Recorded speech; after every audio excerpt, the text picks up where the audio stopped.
अस्सलाम वालेकुम दोस्तों आज की HTML के लेक्चर में हम 3 टैग को डिस्कस करेंगे। उनमें जो पहला टैग है वो है बीआर का, और दूसरा टैग है पी पैराग्राफ का, और तीसरा टैग है प्री का। हम इन तीनों को डिटेल से डिस्कस करेंगे, और जो भी मैं कोड लिखूंगा, छोटा सा प्रोग्राम लिखूंगा, उसका जो कोड होगा वो मैं डिस्क्रिप्शन में आप लोगों को दे दूंगा, ताकि आप लोग उधर से कॉपी पेस्ट कर लें, आपको टाइप ना करना पड़े। ये HTML का लेक्चर नंबर 4 है। इसको हम आज स्टार्ट करते हैं, और इसमें हम डिस्कस करेंगे BR के टैग को, P के टैग को और प्री के टैग को। तो सबसे पहले हम जो हमारा ये मैंने सैम्पल के तौर पर जो टेक्स्ट जो कोड था वो लिख कर रख लिया, ताकि हमारा जो लेक्चर है वो बहुत ज़्यादा लंबा ना हो जाए। सबसे पहले हम यहाँ पे टाइटल देंगे। टाइटल मैंने आपको बताया था कि जो भी हम टाइटल लिखते हैं वो आप हमारा जो पेज होता है उसके जब ब्राउज़र में ओपन होता है तो वहाँ पे जो उस टैब के अंदर उस पेज का नाम लिखा जाता है, तो ये टाइटल वहाँ पे शो होता है। हम लिखते हैं जी HTML लेक्चर नंबर 4, ये लिख लिया, और इसको सेव करते हैं। हम इसको सेव करते हैं क्योंकि ये मैं कोड लिख रहा हूँ। मैंने आपको प्रीवियस लेक्चर में बताया था, हर लेक्चर में बताता हूँ कि फ़िलहाल हम कोड लिख रहे हैं नोटपैड में। आपके पास आप कोई भी एडिटर यूज़ कर सकते हैं। एडिटर का मतलब होता है कि HTML का अगर हमने कोड लिखा ना, उसके डिफरेंट एडिटर हैं। नोटपैड में लिख सकते हैं, नोटपैड प्लस प्लस में लिख सकते हैं, ड्रीम व्यूअर में लिख सकते हैं। इसके अलावा और भी हैं, जो भी आपके कंप्यूटर में है या जो आपको अच्छा लगता है आप उसमें इसका कोड लिख सकते हैं। तो वो भी हम इंशाल्लाह उसको डिस्कस करेंगे। आप ज़्यादातर जो मैं ज़ाते खुद काम करता हूँ वो ड्रीम व्यूअर में करता हूँ, तो आप लोग इंटरनेट से आप ड्रीम व्यूअर भी यूज़ कर सकते हैं। आप उनको डाउनलोड करके आप इंस्टॉल करके उसमें भी कोड कर सकते हैं। मगर इसमें यह है कि नोटपैड में मैं कोड इसलिए करता हूँ ताकि आप लोगों को थोड़ा सा डिटेल से समझा सकूँ, और इसमें हमें सारा कोड खुद लिखना पड़ता है। जबकि जो कुछ एडिटर्स हैं, जिस तरह ड्रीम व्यूअर है और नोटपैड प्लस प्लस है, बहुत सारी चीज़ें आपको लिखाई मिल जाती हैं, यानी कि आपको ज़्यादा मेहनत नहीं करनी पड़ती। अगर आप नोटपैड से एक बार कर लेंगे फिर आपके लिए वो चीज़ें बहुत आसान हो जाएंगी। तो अब हमने इस फाइल को सेव करना है। सेव करने का तरीकाकार ये है कि जब हम नोटपैड में काम करते हैं, नोटपैड की जो बाय डिफ़ॉल्ट एक्सटेंशन है, जो फाइल के नाम के बाद डॉट के बाद लिखा होता है, वो है .txt। अगर हम .txt की एक्सटेंशन के साथ अपनी फ़ाइल सेव करेंगे तो ये रन नहीं होगी। और हमें इस फाइल को रन करने के लिए हम क्या लिखेंगे, हम लिख देते हैं लेक्चर 4 डॉट, हम लेक्चर 4 डॉट इसके बाद डॉट लगाएंगे और डॉट लिख देंगे HTML, लेक्चर 4 HTML कर देंगे। इसको हम सेव कर देते हैं। इसको हम सेव कर देते हैं, और यहाँ पे हमारे पास इस फोल्डर में यहाँ पे ये लेक्चर नंबर 4 आ गया।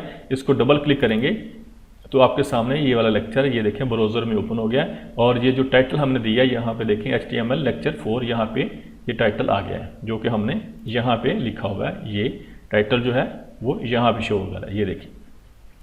अब उसके बाद जितना भी HTML का कोड जो विजिबल करवाना होता है, हमने यूज़र को दिखाना आता है, वो जितना भी कोड होता है हम बॉडी के टैग के अंदर करते हैं।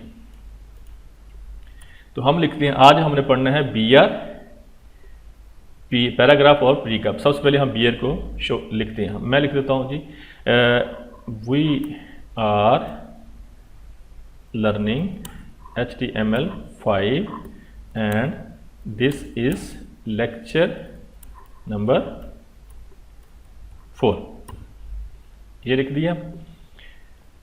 और इसी लाइन को मैं ऐसे सिलेक्ट करके Ctrl+C करता हूँ, और उसके बाद नीचे इसके Ctrl+V कर देता हूँ, यानी कि कॉपी पेस्ट कर देता हूँ। लेक्चर नंबर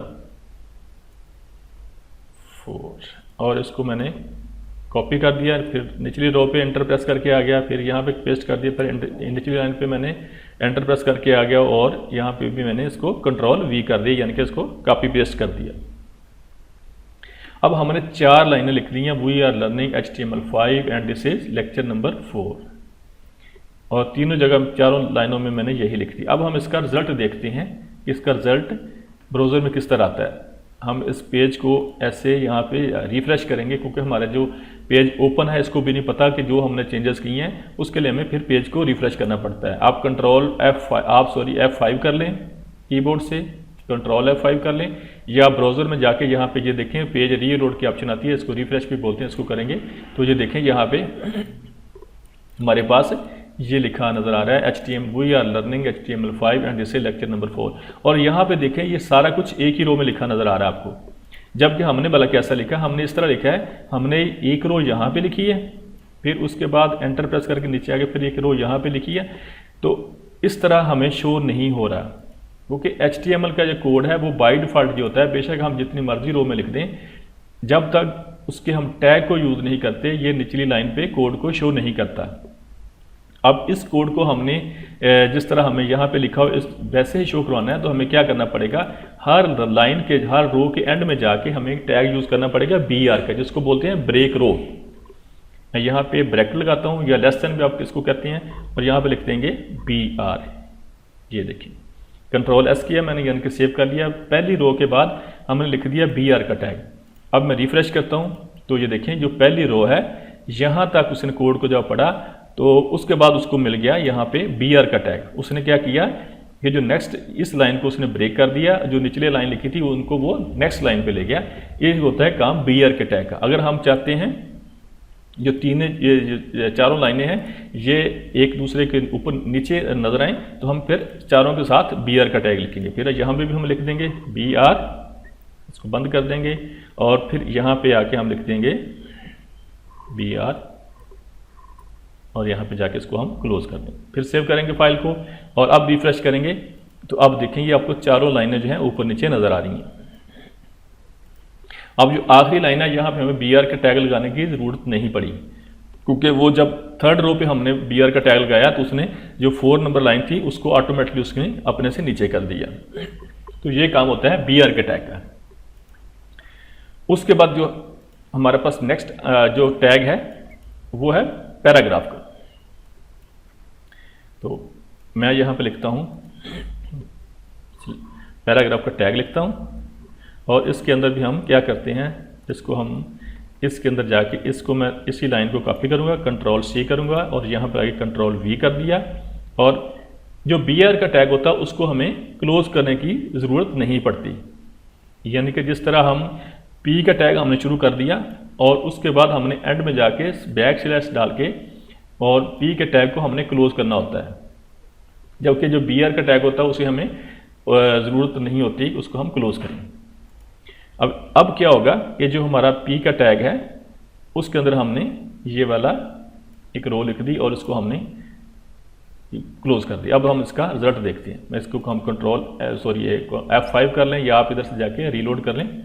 ये देखें यहाँ पे आके हमारे पास जो P का टैग था उसने जो भी उसके अंदर हमने लिखा था वो यहाँ पे शो हो गया। अब हम क्या करेंगे, इसी P के टैग पूरे को मैं करता हूँ कंट्रोल C और उसके बाद एंटर प्रेस करेंगे कीबोर्ड से, फिर कंट्रोल V कर देंगे, फिर एंटर प्रेस करेंगे, कंट्रोल V कर देंगे, एंटर प्रेस करेंगे, कंट्रोल V कर देंगे। यानी कि 4 रो हमने ऊपर लिख दी। ये देखिए 4 रो हमने ऊपर लिख दी BR के साथ और 4 रो हमने नीचे लिख दी स्लैश, यानी कि P के साथ P के P के टैग के साथ मतलब पैराग्राफ के टैग के साथ। और अब हम इसको मैंने यहाँ पे भी 4 रो लिख दी हैं पैराग्राफ के टैग के साथ। अब हम इसको पेज को रिफ्रेश करते हैं, इसका रिजल्ट देखते हैं। अब देखिए अब इसको आपने गौर करना से माइनर सा डिफरेंस है इनमें कि जो रो हमने वैसे लिख दी हैं ऊपर देखें, जो पहली 4 रो आ रही हमारे पास we are learning HTML5 and this is lecture number 4, ये जो चारों रो आ रही हैं वो एक दूसरे के साथ आ रही हैं बिल्कुल, यानी कि वो नेक्स्ट रो पे तो आ गई है मगर वो आप उनका डिफरेंस देखें आपस में वो बिल्कुल साथ अटैच है। जो ऊपर वाली रो है जो उसके बाद नीचे वाली रो आई है फिर नीचे वाली रो आई है, उनका जो आपस में जो रो के दरमियान में जो स्पेस है वो नहीं है, बिल्कुल साथ जुड़ी हैं। जबकि जो P का टैग जो यहाँ पे जब हम P का हमने कोड लिखा हुआ P के टैग के साथ, इसमें क्या होता है कि P का टैग क्या करता है, ये जब हम इसको यूज़ करते हैं ये अपने से ऊपर एक लाइन या एक रो कह सकते हैं और अपने से नीचे एक रो को कैप्चर कर लेता है। यहाँ पे आपको समझाता हूँ, P का टैग यहाँ पे तो साथ लिखा हुआ है मगर इसका फंक्शन क्या होता है कि अगर हमने P का टैग लगाया तो ये क्या करेगा, एंटर प्रेस करता हूँ और फिर एंटर प्रेस करता हूँ। ये देखें पी के टैग का फंक्शन ये है कि ये अपने से ऊपर ये वाली एक रो और अपने से नीचे एक रो को वो कैप्चर कर लेता है, यानी कि वो खाली छोड़ देता है। यहाँ पे देखें लाइनें हमने कोड में बिल्कुल साथ साथ लिखी हैं, देखिए हम लाइनें बिल्कुल हमने साथ साथ लिखी हुई हैं, जैसा कि ऊपर रो लिखी हुई हैं, ये वाली चारों रो हैं, और नीचे भी हमने चारों रो बिल्कुल साथ साथ लिखी हुई, हमने यहाँ पे स्पेस नहीं दी। जब हम पी का टैग यूज़ करते हैं तो ये ऑटोमेटिकली क्या करता है कि ये अपने से ऊपर एक रो और अपने से नीचे एक रो को कैप्चर कर लेता है, उतनी स्पेस को घेर लेता है। और फिर दूसरी लाइन लिखी, उसने भी ऐसा ही किया, अपने से ऊपर एक रो को उसने स्पेस की यानी कि उसने कैप्चर कर लिया, उसकी जगह को उसने घेर लिया और रिजर्व कर लिया, और अपने से नीचे एक लाइन को। फिर ऐसी थर्ड लाइन पैराग्राफ पी के टैग ने भी ऐसा किया, अपने से ऊपर और अपने से नीचे। और फोर्थ लाइन पे भी उसने क्या किया, अपने से ऊपर पैराग्राफ को यानी कि एक लाइन को उसने रिजर्व कर लिया, और अपने से यहाँ से नीचे भी उसने एक लाइन को रिजर्व कर लिया। तो ये होता है डिफरेंस पी के टैग का और बी आर के आपस में। अब हम थर्ड में चले गए। थर्ड पे हम यूज़ करते हैं प्री का टैग। यहाँ पे अब मैं पी के टैग को आपको यहाँ से रिमूव कर देता हूँ, उम्मीद आपको समझ आ गई होगी।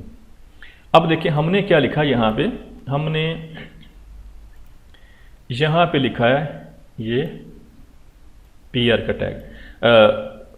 हमने सिंपल रो लिखी, उसके बाद हम अगर बी आर के टैग को यूज़ नहीं करते तो क्या होता है भला कि जो हमारी ये चारों रो हैं वो एक लाइन में नज़र आती हैं। ये देखिए मैं रिफ्रेश करता हूँ और चारों रो एक लाइन में नज़र आती हैं, जबकि हमने यहाँ पे लाइनें जो हैं वो लहदा लिखी हैं। अब अगर हम चाहते हैं कि ये जो लाइनें जिस तरह हमने कोड किया वैसा ही नज़र आना चाहिए, तो हम इसके लिए यूज़ करते हैं प्री का टैग। उसको हम वैसे लेस देन और प्री ये लिखेंगे, और इसके बाद हम इसको मैं प्री का टैग को साथ ही बैक स्लैश लगा के हम इसको क्लोज कर देते हैं। अब ये चारों लाइनें जो हमने सिंपल तौर पे लिखी हैं, ये वाली मैं इसको करता हूँ कंट्रोल सी यानी कि कॉपी, और इस टैग के दरम्यान में लाके मैं कर देता हूँ कंट्रोल वी। ऊपर से लाइनें चारों हमने कंट्रोल सी करके प्री के टैग में हमने इसको ऐसे पेस्ट कर दिया, कंट्रोल वी कर दिया। अब हम इसको सेव करते हैं, कंट्रोल एस करेंगे। उसके बाद इसी का जब हम रिजल्ट देखेंगे, यहाँ पे जाके मैं करता हूँ इसको ब्राउज़र को रिफ्रेश करता हूँ, ये देखें इसमें आपको नज़र आ गया होगा कि जिस तरह कोड हमने यहाँ प्री के टैग का फंक्शन ये होता है कि जिस तरह हमने कोड इसके अंदर लिखा होगा वो 100% वैसे ही सेम यहाँ पे दिखाएगा। अब देखें इस फर्स्ट रो पे जाके मैं एंटर प्रेस कर देता हूँ, यानी कि लाइन को मैंने ब्रेक कर दिया। अब फिर हम कंट्रोल एस करेंगे और अब हम पेज को ऐसे जाके यहाँ से रिफ्रेश करेंगे, तो ये देखिए लाइन ऑटोमेटिकली ब्रेक हो गई है। जैसे हमने कोड यहाँ पे लिखा है, जिस सूरत में लिखा है वैसे वो यहाँ पे शो कर देगा। अब फर्ज करें मैं थर्ड रो पे चला गया, इसको मैं फिर ब्रेक कर देता हूँ, कंट्रोल एस करता हूँ और फिर इसको रिफ्रेश करेंगे, ये देखिए इसने थर्ड रो को भी ब्रेक कर दिया। तो ये होता है बी आर का और पी का टैग और प्री का टैग, ये इस तरह काम करते हैं। तो उम्मीद है दोस्तों आपको इस लेक्चर की समझ आ गई होगी, और मेरी आपसे रिक्वेस्ट यही है कि आप लोग प्लीज़ इसकी प्रैक्टिस लाजमी कीजिएगा। Thank you so much. इंशाल्लाह नेक्स्ट लेक्चर में मिलते हैं, तब तक के लिए अल्लाह हाफिज़। Please subscribe our channel and press bell icon ताकि हमारी हर नई आने वाली वीडियो का नोटिफिकेशन आपको बर वक्त मिल सके।